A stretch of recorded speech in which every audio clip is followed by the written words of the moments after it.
জি সিরিজের mixed album বের হবে মানেই হচ্ছে গিয়ে ১ নাম্বার গান থাকবে অর্থহীনের। অ্যালবামের রিলিজের সময় গিয়ে দেখলাম যে ১ নাম্বার গান হচ্ছে গিয়া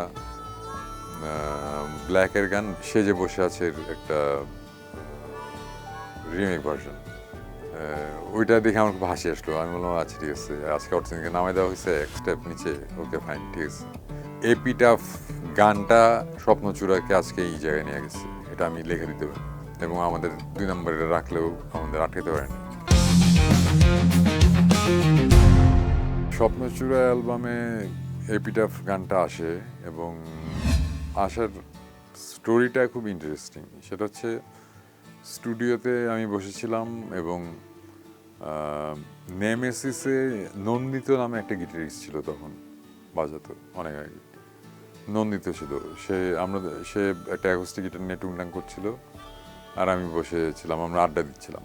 খালেদ ভাই এসে বললো যে শোন ভাই, এরকম ওই টনি তো একটা মিক্সড অ্যালবাম বাইর করতেছে স্বপ্নচূড়ার নাম, ওইটাতে আপনাদের একটা গান দিতে হবে।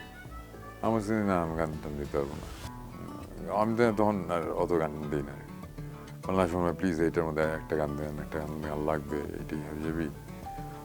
আমি বললাম যে আচ্ছা, আমি তাহলে ২-৪ দিন পরে দিতেছি।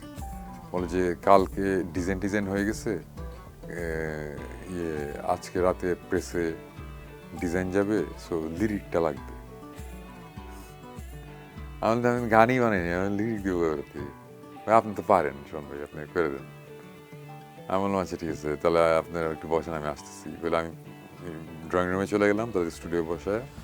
ড্রয়িং রুমে গিয়ে বসে আমি হাতে কাগজ কলম নিয়ে কি মনে করে চিন্তা করতে করতে আমার মাথায় তখন আসলো যে আমি একটা অ্যান্টাই ওয়ার গান লিখবো, অ্যান্টি ওয়ার, যুদ্ধ বিরোধী একটা গান লিখবো আর কি। এটা চিন্তা করে আমি, কিন্তু আমার লেখার স্টাইল তো অন্যরকম। সো বৃষ্টি নেমেছে আজ আকাশ জুড়ে, হাঁটছি আমি মেঠো পথে, আমি অন্যভাবে আমার স্টাইলের গানটা লিখেছি। সো একটা সোলজারের স্টোরি আর কি। একটা সোলজার, সে যুদ্ধ শেষ করে এসে দেখে যে তার প্রিয়জন নেই, সে মারা গেছে এবং একটা কৃষ্ণচূড়া ফুলের গাছের নিচে তার কবর, এবং কবরের মধ্যে লেখা আছে যে, মানে প্রথমে সে বলছিল যে তুমি তো দিয়েছিলে আমার কৃষ্ণচূড়া ফুল, আর কবরের এপিটাফের মধ্যে লেখা ছিল যে আমি তো দিয়েছিলাম তোমায় কৃষ্ণচূড়া ফুল, মানে আমি তো তোমাকে দিয়েছিলাম, তুমি তো বলছিলে যে তুমি আসবা, কিন্তু তবে কেন আমি চলে গেলাম তোমায় ছেড়ে বহুদূর। সো ওইটাই যে যুদ্ধ জিনিসটা যে কতটা খারাপ, এটা বোঝানোর জন্য। গানটা অবশ্য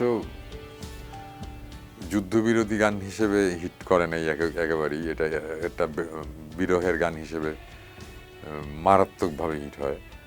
সো যেটাই হোক, ইউজুয়ালি জি সিরিজে এই মিক্সড অ্যালবামগুলো বের হতো।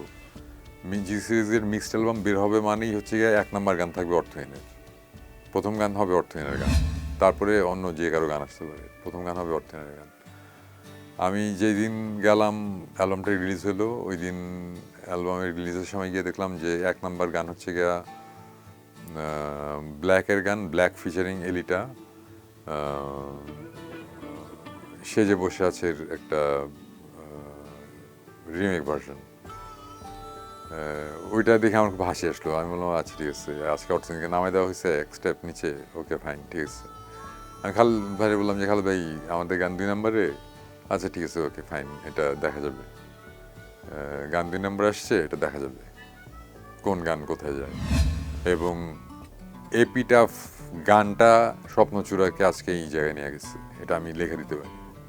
এপিটাফ গানটা স্বপ্নচূড়াকে আজকে এই জায়গায় নিচ্ছে এবং আমাদের ২ নম্বরে রাখলেও আমাদের আটকাতে পারেনি।